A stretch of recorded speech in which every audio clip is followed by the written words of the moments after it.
तो जितना अभी तक हम लोगों ने पढ़ लिया है उसकी मार्किंग कर लेते हैं ताकि नोट्स कॉपी में नोट्स बनना तुम्हारे शुरू हो जाए।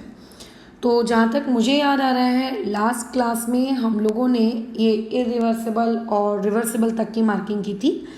अभी हीट और वर्क ये वाले पार्ट से हम लोग हमारी मार्किंग शुरू करते हैं, ठीक है। अच्छा, तो अब यहाँ पे तुमको पहले तो डिफ़ाइन करना पड़ेगा भाई कि हीट क्या होती है और दूसरा डिफ़ाइन करना पड़ेगा वर्क क्या होता है। तो देख लेते हैं, ठीक है, कि आप लोगों का हीट और वर्क का कहाँ पे है डेफिनेशन। हाँ, ये देखो, ये लिखोगे the work refers to a way by which a system exchanges energy with surrounding. यहाँ पे बस एक तुम लोगों का वर्ड गायब है, उसको थोड़ा सा इंट्रोड्यूस कर लेते हैं हम लोग हमारी लाइफ में। विदाउट टेम्परेचर डिफरेंस, ठीक है, विदाउट टेम्परेचर डिफरेंस मतलब सिस्टम और सराउंडिंग के बीच में किसी भी प्रकार का क्या नहीं है, कोई टेम्परेचर डिफरेंस नहीं है, ठीक है। तो उसकी वजह से क्या हो रहा है, अगर कोई एनर्जी एक्सचेंज हो रहा है तो उसको बेसिकली हम लोग क्या कहेंगे, वर्क कहेंगे। अच्छा, हीट के बारे में डेफिनेशन कहाँ है, और देखो, तो हीट के बारे में भी क्या करोगे, heat is a form of energy by which system exchanges energy with surrounding, ठीक है। और उसके बाद ये जो इतनी लाइन है ये तुम लोगों को काट देनी है और इसमें लिखना हैविंग टेम्परेचर डिफरेंस, ख़त्म। यानी कि अगर टेम्परेचर डिफरेंस की वजह से एनर्जी का एक्सचेंज हो रहा है तो उसको हम हीट कहेंगे, बिना टेम्परेचर डिफरेंस के एनर्जी का एक्सचेंज हो रहा है तो उसको वर्क कहोगे। तो यहाँ से एक क्वेश्चन बन जाएगा डिफाइन वर्क, यहाँ से एक क्वेश्चन बन जाएगा डिफाइन हीट। अच्छा, उसके बाद साइन कन्वेंशंस के बारे में बातचीत आती है। तो देखो, ये डायग्राम साइन कन्वेंशन में सबसे पहली स्टेप में बनाना है, ठीक है, और इसी डायग्राम को तुमको क्या कर देना है, एक्सप्लेन कर देना है, बराबर, ख़त्म। अच्छा, एक्सप्लेन करने से पहले तुमको क्या रखना है, सीधी सी बात कि एनी प्रोसेस ऐसा वर्ड लिखना, ठीक है, एनी प्रोसेस या एनी नहीं, रुको, एनी प्रोसेस नहीं लिखते, नहीं रहने दो, छोड़ो, उसको लिखने की ज़रूरत नहीं है, सीधा एक्सप्लेन कर डालो। सेकंड पॉइंट में ये लिखोगे प्लस क्यू का मतलब, फिर यहाँ पे ये चौथा और ये पांचवा, ख़त्म। तो यहाँ से क्वेश्चन क्या बनेगा, what is the sign convention of आपका W and Q in thermodynamics. तो क्वेश्चन मैं लिख नहीं रही हूँ, क्वेश्चन तुम बना लेना, मैंने स्टेटमेंट बता दी है। तो ये हो गया तीसरा क्वेश्चन। अच्छा, चौथा क्वेश्चन है पीवी वर्क के बारे में। तो देखो, पीवी वर्क के बारे में क्या कहना है, तो कल जो तुम लोगों को मैंने पूरा का पूरा डेरिवेशन करवाया था ना, work done equal to minus of P delta V, बस ये वही सेम चीज़ है, बस इसको लिखा बहुत ही गंदे तरीके से इन द सेंस लंबा चौड़ा, ठीक है, तो इसको अपन लोग शॉर्ट कर लेंगे। बट फिलहाल आगे देख लेते, कुछ और भी है क्या हम लोगों को, यहाँ से लेके यहाँ तक आप लोगों को ये डिफाइन आएगा। कल मैंने तुमको बताया था कि वैक्यूम को बेसिकली हम लोग क्या कहते हैं, फ्री एक्सपेंशन कहते हैं, है ना। तो ये क्वेश्चन क्रिएट हो जाएगा, डिफाइन फ्री एक्सपेंशन। अच्छा, और उसके अलावा यहाँ से यहाँ तक ये वाला जो वर्ड है इन वैक्यूम, ये जो वर्ड है, इससे एक और क्वेश्चन क्रिएट हो जाएगा। बोलो क्या, how free expansion can be achieved. जैसे ये हो सकता है कल को तुम्हें कोई एमसीक्यू टाइप के क्वेश्चन में तुमको ये चीज़ देखने को मिल जाए कि फ्री एक्सपेंशन आपको कैसे देखने को मिल सकता है। अच्छा, उसके अलावा कल की ही क्लास में तुमको मैंने ये भी बताया था, क्योंकि वैक्यूम में बेसिकली कोई प्रेशर तो होता नहीं है, तो work done equal to minus of P external into delta V का जो फॉर्मूला है उसमें पी एक्सटर्नल की वैल्यू क्या हो जाती है, ज़ीरो हो जाती है। तो वर्क डन ओवरऑल क्या आ जाता है, ज़ीरो आ जाता है।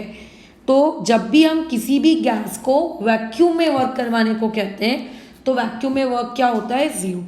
इसका भी एक क्वेश्चन क्रिएट किया जा सकता है कि calculate work done when a gas expand या फिर कंप्रेस इन वैक्यूम, कि अगर वैक्यूम में हो रहा है तो कितना कितना। बट उसको मैं मार्क करा देती हूँ, पहले कुछ और भी डिफाइन टाइप के क्वेश्चन है तो वो देख लेते हैं। अच्छा देखो, ये वाली चीज़ एक कागज में लिखो और अपने घर के दीवार में इसको चिपका दो, ये बहुत इम्पॉर्टेंट है। काफ़ी ज़्यादा, मतलब जूल को ही हम KG metre square second inverse कहते हैं, पास्कल मीटर क्यूब कहते हैं। ये बहुत इंपॉर्टेंट है, मतलब तुम इसको रोज देखो तो तुम्हारे लिए बेहतर होगा। खैर वैसे मैं इन चीज़ों को एक्सप्लेन करके दूंगी, बट अभी मैंने इसको एक्सप्लेन नहीं किया तो इसमें मैं बातचीत नहीं करूंगी आगे। अच्छा, और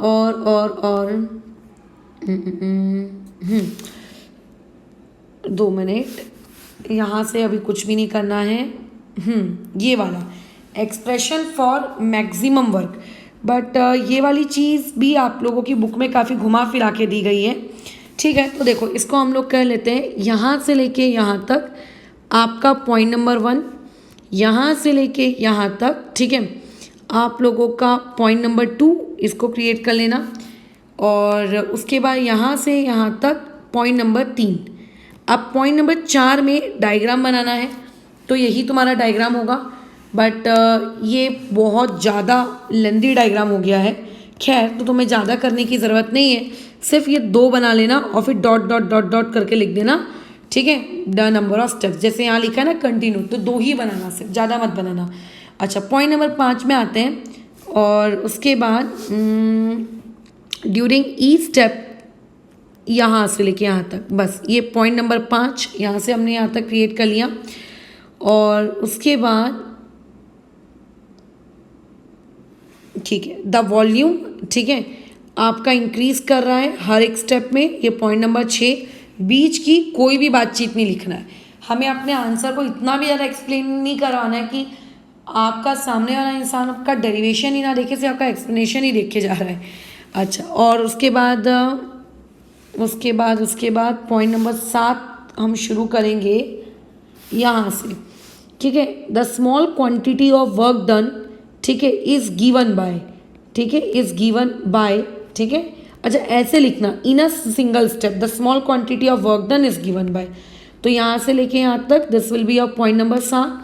इक्वेशन नंबर देना, अब गधे समान यहाँ पे बुक में इक्वेशन नंबर 4.6 है, तो तुम भी 4.6 मत लिख डालना, वहाँ पे प्रॉपरली लिखना क्वेश्चन नंबर, मतलब इक्वेशन नंबर 1।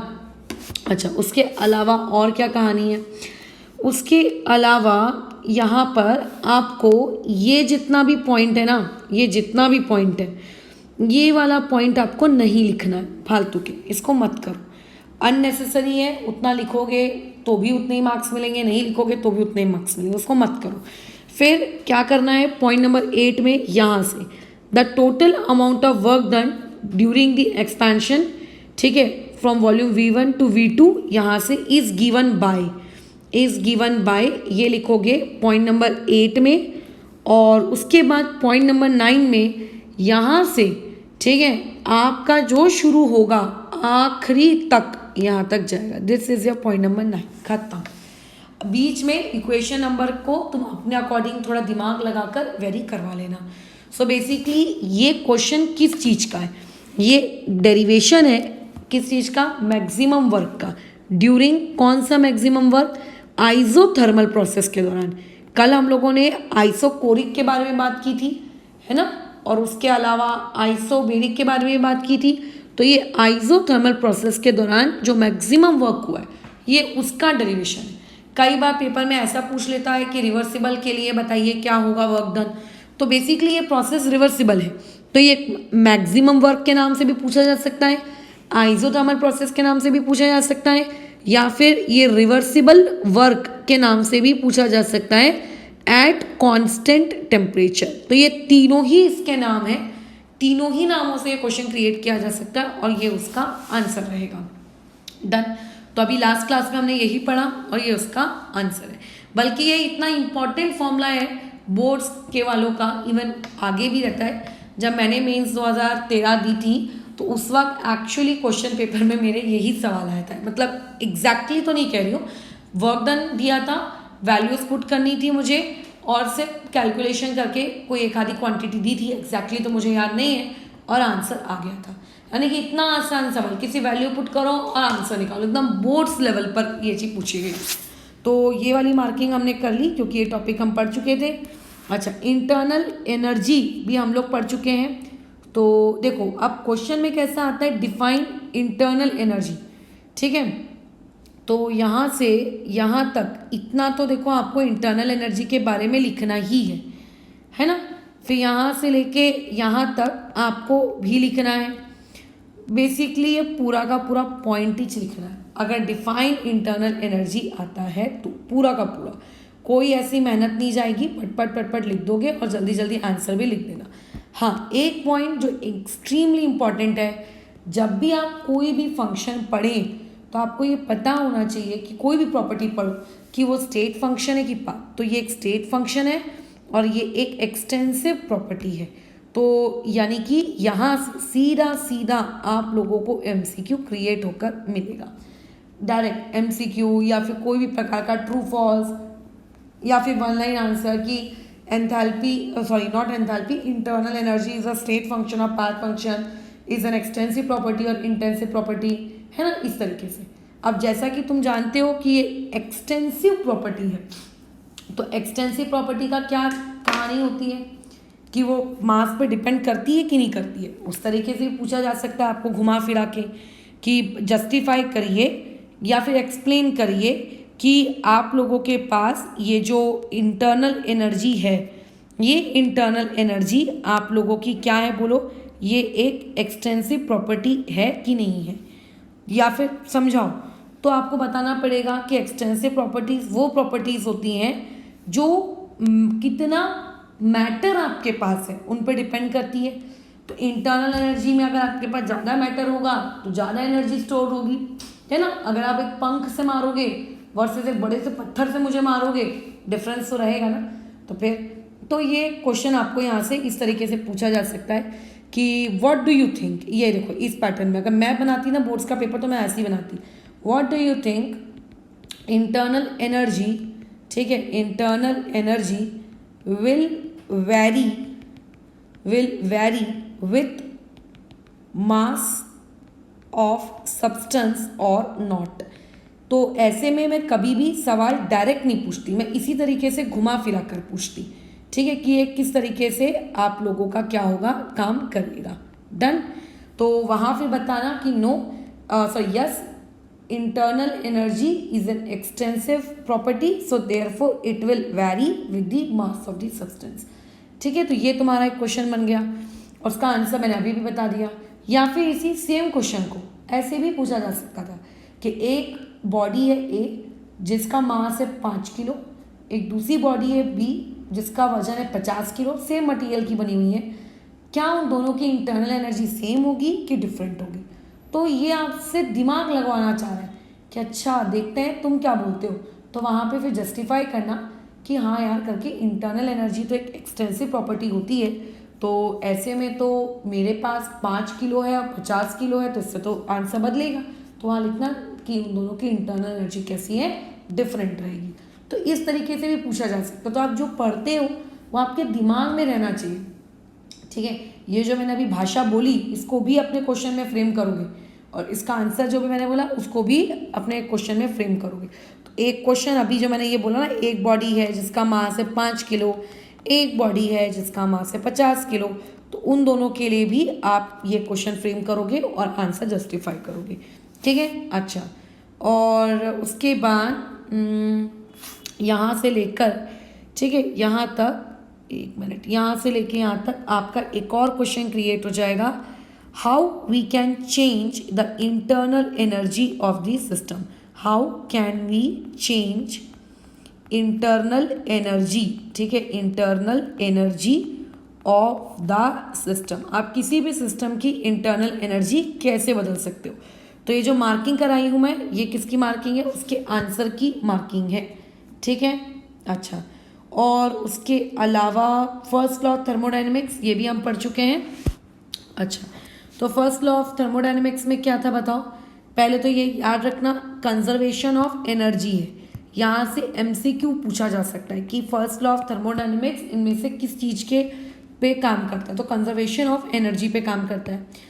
इसका अगर लॉ लिखने को आता है पेपर में तो यहाँ से शुरू होगा। देखो, the total energy of a system and the surrounding remains constant when the system changes from an initial to final state. बराबर, ये आप लोगों को लिखना है, ठीक है, ये आपको लिखना है। लेकिन सिर्फ मैंने अगेन बताया था पढ़ाते वक्त कि ऐसा ज़रूरी तो नहीं है कि यही एक पर्टिकुलर स्टेटमेंट होगी, और भी तो स्टेटमेंट हो सकती हैं। तो ऐसे केस में आप एक ये स्टेटमेंट भी दे सकते हो फर्स्ट लॉ ऑफ थर्मोडायनेमिक्स की, है ना, और उसके अलावा आप ये 3 स्टेटमेंट्स भी दे सकते हो। तो all over total first law of thermodynamics की कितनी स्टेटमेंट्स बनी? 4। तो तुम्हें अपने कॉपी के ऊपर एक क्वेश्चन क्या लिखोगे, what is first law of thermodynamics, और आंसर में ये चारों लिखोगे। पेपर में हो सकता है आपको एक पूछी जाए, बट याद आपको चारों होनी चाहिए, क्योंकि हो सकता है कल को क्वेश्चन ऐसा भी आए कि right all the equivalent statements of first law of thermodynamics, फिर तो आपको चारों पता होनी जरूरी है। ठीक है, ये हो गया आपका एक question first law of thermodynamics पर। अच्छा, नेक्स्ट क्वेश्चन में मूव करते हैं। Mathematical expression for first law of thermodynamics.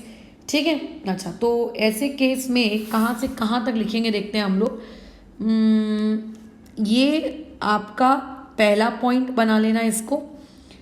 ठीक है, अच्छा, और उसके बाद यहाँ से लेकर, ठीक है, यहाँ तक ये पॉइंट नंबर 2 बनाओगे, और यहाँ से लेके यहाँ तक पॉइंट नंबर 3 बनाओगे। और उसके बाद तो भैया फिर बहुत ही सिंपल है कि ये where delta U is increase in internal energy, point number 4 for infinitesimal small changes, point number 5। तो अब ये क्वेश्चन जो है ये कैसा पूछा जाएगा, तो ये क्वेश्चन या तो देखो ऐसे डायरेक्टली पूछ लेगा what is the formulation of first law, या फिर पूछेगा right mathematical expression for first law of thermodynamics. ठीक है, आपके पास जो फर्स्ट लॉ ऑफ थर्मोडायनेमिक्स है आप उसका क्या लिखिए, मैथमेटिकल एक्सप्रेशन लिखिए। तो ये जो मैंने बताया इसके बारे में। अच्छा, उसके अलावा हमने वेरियस प्रोसेसेस में क्या होता है क्या नहीं होता है ये भी पढ़ के रखा है। ये क्वेश्चन सीधे सीधे 1 मार्क के लिए पूछे जाते हैं। ये जो 4.72 वाला टॉपिक है ना, सीधा 1 मार्क के लिए पूछा जाता है, या फिर किसी MCQ में पूछ लिया जाता है। खत्म हो जाती है कहानी। पता है, देखो कैसा पूछ लेगा कि अगर एक प्रोसेस आइसोथर्मल है तो आइसोथर्मल के लिए क्या क्या, तो पहला टेम्परेचर कांस्टेंट, दूसरा इंटरनल एनर्जी कांस्टेंट, तीसरा डेल्टा यू बराबर 0, चौथा W equal to minus of Q बराबर। ये 4 पॉइंट्स आपको आइसोथर्मल के बारे में पता होने चाहिए। तो यानी कि अब तुम अपनी कॉपी में कोई क्वेश्चन क्रिएट नहीं करोगे, एक हेडिंग दोगे नोट्स, और नोट्स में एक एक करके प्रोसेसेस की सब हेडिंग दोगे। उसमें लिखोगे आइसोथर्मल प्रोसेस, और उस आइसोथर्मल प्रोसेस के अंतर्गत नीचे में क्या लिखोगे, ये 4 पॉइंट, पहला, दूसरा, तीसरा और ये चौथा, ये ऐसे। यानी कि अगर कल को कोई क्वेश्चन आता है तो आपको पता होना चाहिए ना कि अच्छा इस प्रोसेस के लिए ये था। तुम अगर टेम्परेचर की पूरी स्पेलिंग नहीं भी लिखना चाहते हो ना, तो भी तुम वहाँ पे क्या कर दो, सिर्फ इतना लिख दो T इक्वल टू कॉन्स्टेंट। क्या भरोसा कल को ऐसा ही तुमसे क्वेश्चन पूछ लिया जाए, वो right a short note on isothermal process. अगर ऐसा पूछेगा तो यही चारों पॉइंट उठाकर डाल देना। ठीक है, अच्छा, वैसे ही बातचीत करते हैं एडियाबेटिक के बारे में। तो एडियाबेटिक का पहला पॉइंट क्या लिखोगे, no heat exchange between system and its surrounding, point number 1। Q equal to 0, point number 2। ये वाला minus of delta U equal to minus of delta W, ये जो भी है, पॉइंट नंबर 3। अब दोनों तरफ माइनस माइनस है, जो काट के प्लस कर देना, कोई ज़रूरत नहीं है वहाँ पर दोनों तरफ माइनस देने की, खत्म। ठीक है, ये इस तरीके से डन। अच्छा, और उसके अलावा नेक्स्ट चीज आइसोकोरिक प्रोसेस के लिए, तो आइसोकोरिक प्रोसेस के लिए यहाँ पे देखो वॉल्यूम कांस्टेंट है, पहला पॉइंट, डेल्टा V बराबर 0 है, पॉइंट नंबर 2 लिखोगे। अच्छा, उसके बाद पॉइंट नंबर 3 में क्या लिखोगे, delta U equal to Q times of delta V। जिससे मैंने इंटरनल एनर्जी पढ़ाया था ना, उसने ये सिखाया भी, बताओ। अच्छा, पॉइंट नंबर 4 में क्या लिखोगे, वर्क डन के रिस्पेक्ट में लिखोगे, ये पॉइंट नंबर 4। और पॉइंट नंबर 5 में क्या लिखोगे, ये कि इंटरनल एनर्जी और ये सब का रिलेशनशिप। ये दोनों, बल्कि एक काम करना, ये दोनों एक ही साथ एक ही पॉइंट में लिख देना, ये दोनों के दोनों। ठीक है, अच्छा, और उसके अलावा आइसोबेरिक, अच्छा रुको रुको रुको रुको, इसमें एक और चीज़ छूट गई। आइसोकोरिक प्रोसेसेस, अगर आपको कोई भी रिएक्शन को आइसोकोरिक बनाना है तो आइसोकोरिक बनाने के लिए आपको उस रिएक्शन को किस में कैरिड आउट करवाना पड़ता है, क्लोज कंटेनर में। तो ये आप क्रिएट करना, पॉइंट नंबर 5। फिर आते हैं आइसोबेरिक की तरफ। अच्छा, आइसोबेरिक में क्या लिखोगे? Constant atmospheric pressure, point number 1। अच्छा, उसके अलावा क्या लिखेंगे यहाँ पे हम लोग कि ये carried out in open container, point number 2। अच्छा, पॉइंट नंबर 3 में क्या लिखेंगे? सिर्फ इतनू सा, ये पॉइंट नंबर 3, खत्म कहानी। ठीक है, ये तो बेसिकली यहाँ पर आपको क्या करना है, ये सारे पॉइंट्स अपने नोट्स में लिखने। ये सीधा सीधा एमसीक्यू के लिए पूछा जाता है। और उसके जो फेवरेट टॉपिक है वो आइसोथर्मल और एडियाबैटिक है, क्योंकि उसमें एक स्टूडेंट कंफ्यूज हो जाता है कि W equal to minus Q isothermal के लिए था कि इसके लिए था। अब ऐसे कोई रटने वाली चीज़ नहीं है यार। तुम अगर फर्स्ट लॉ ऑफ थर्मोडाइनमिक्स में ये सारी वैल्यूज पुट करोगे कि डेल्टा यू बराबर 0 है, तो तुम देखो ना automatically Q equal to minus W आ रहा है। तो रट्टा मारने वाली चीज़ तो ये वैसे भी नहीं है कि मैं तुम्हें रटवाने के लिए कह रही हूँ, समझाया है बट नोट्स कॉपी में अलग से मेंटेन करने के लिए कह रही हूँ बस। तो अगर मान लेते किसी को ऐसा लग रहा है कि ये रटना है इतना सारा कि कब कौन किसका माइनस होगा, कब कौन किसका प्लस होगा, तो रटना नहीं है भाई। एक बार ठीक से वीडियोस देख, ठीक से चीज़ों को समझ, बराबर समझ में आ जाएगा। ठीक है। अच्छा, ये एक बहुत इम्पॉर्टेंट पॉइंट है, इसको कृपया करके आप अपनी नोट्स कॉपी में लिख लें। बहुत ज़्यादा इम्पॉर्टेंट है, इससे रिलेटेड एमसीक्यूज पूछे जा सकते हैं। मैम हम क्यू को तो जानते हैं कि क्यू एक हीट है, हीट, लेकिन क्यूवी क्या है और क्यूपी क्या है, तो मैं आगे की क्लासेस में सिखाऊंगी कि क्यूवी क्या है और क्यूपी क्या है, तो उस वक्त तुम सीख लेना। बट अभी फिलहाल सुन लो कि क्यूवी और Q P basically heat at constant volume है और ये हीट एट कांस्टेंट प्रेशर। सोचो, अगर कांस्टेंट कुछ भी कर दिया जाए, चाहे प्रेशर कर दिया जाए ये चाहे वॉल्यूम कर दिया जाए, तो वही हीटें क्या बन जाती हैं भैया? स्टेट फंक्शन बन जाती हैं।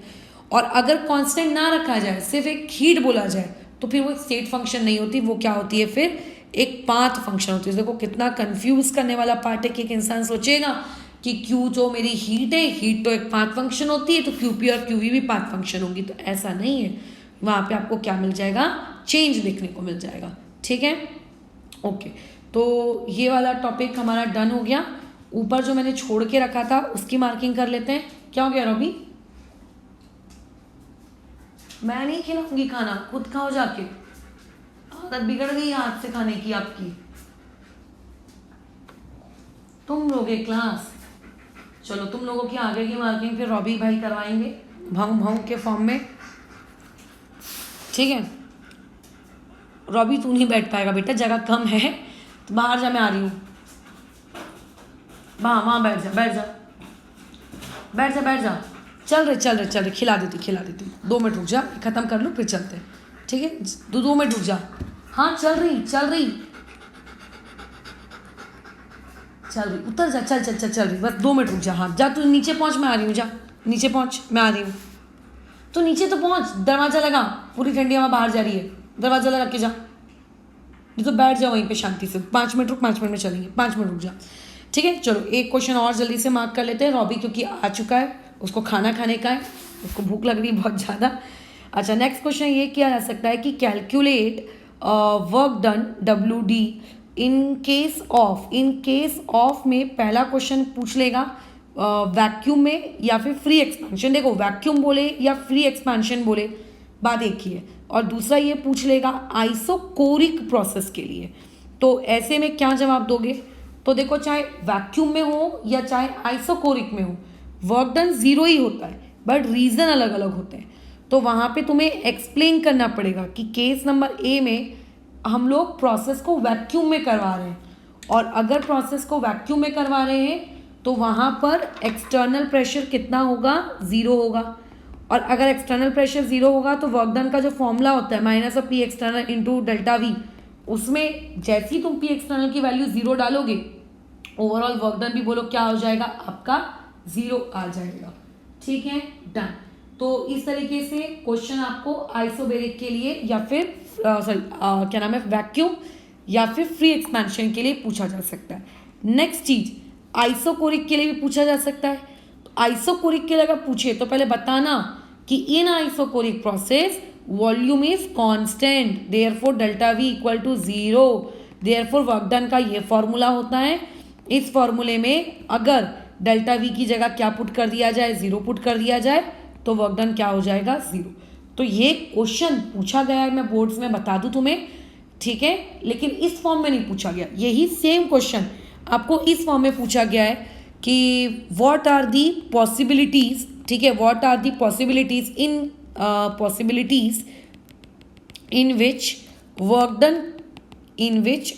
Done is zero. ऐसे कौन से पॉसिबिलिटीज हो सकती है जहाँ पे वर्क डन आपका क्या होगा, ज़ीरो अचीव किया जा सकता है। तो तुम्हें एक्सप्लेन करना है यही सेम आंसर किसमें, 2 बार, कि अच्छा एक पॉसिबिलिटी वैक्यूम में हो सकती है और एक पॉसिबिलिटी आइसोकोरिक में हो सकती है। ठीक है, चलो डन।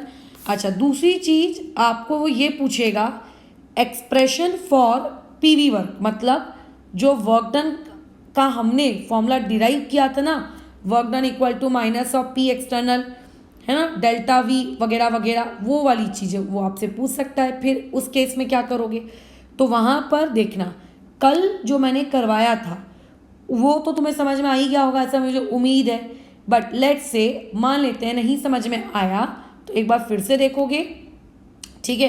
अच्छा, और उसके बाद आगे कंटिन्यू करते हैं। सबसे पहला क्या करोगे, यहाँ पर मार्किंग करनी है। तो पहला तो देखो यही पॉइंट होगा ये वाला कि कौन सा आपने पिस्टन विस्टन लिया है एक्सेट्रा। पॉइंट नंबर 2 में डायग्राम बना लेना, और उसके बाद पॉइंट नंबर 3 में ये पॉइंट लिख देना।